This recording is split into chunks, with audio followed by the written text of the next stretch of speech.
ஈரோடு கிழக்கு சட்டமன்ற தொகுதி இடைத்தேர்தலில் பயன்படுத்தப்பட உள்ள வாக்குப்பதிவு இயந்திரங்களில் சின்னம் பொருத்தும் பணி தொடங்கியது. கூடுதல் தகவல்களை செய்தியாளர் சதாசிவம் வழங்கிட கேட்கலாம். சதாசிவம், வணக்கம். மேலும் விவரங்கள் என்னென்ன? வணக்கம். ஈரோடு கிழக்கு சட்டமன்ற தொகுதிக்கான இடைத்தேர்தலில் போட்டியிடும் வேட்பாளர்களுக்கான ஒதுக்கப்பட்ட சின்னங்களை கொண்டு வாக்குப்பதிவு இயந்திரத்தில் பொருத்தும் பணி இன்று தொடங்கியது. தமிழகமே உற்று நோக்கும் வகையில் ஈரோடு கிழக்கு சட்டமன்ற தொகுதியை இரண்டாவது முறையாக இடைத்தேர்தல் நடைபெறுகிறது. இதற்கான ஈரோடு மாநகராட்சி உட்பட்ட 60 வார்டுகளில், ஈரோடு கிழக்கு சட்டமன்ற தொகுதிக்கு உட்பட்ட 33 வார்டுகளில் 2,26,433 பேர் வாக்களிக்க உள்ளனர். இதற்காக தேர்தல் களத்தில் போட்டியிடக்கூடிய வேட்பாளர்கள் பார்த்தோம்னால் திமுக, நாம் தமிழர் நேரடியாக மோதுகின்றனர்.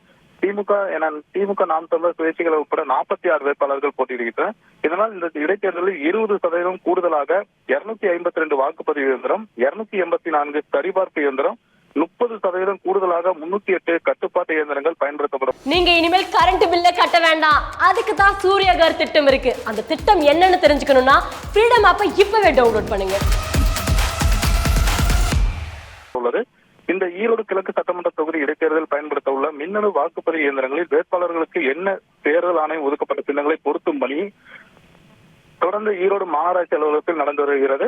இதனை தேர்தல் நடத்தும் அலுவலர் ஸ்ரீகாந்த் பார்வையிட்டு வருகிறார். இந்த தேர்தல் வாக்குப்பதிவு இயந்திரத்தில் சின்னம் ஒட்டு பணிகள் தொடர்ந்து நடைபெற்ற பிறகு அதனை அரசியல் கட்சி முகவர்கள் முன்னிலையில் ஸ்ட்ராங் ரூமில் வைக்கப்படும்.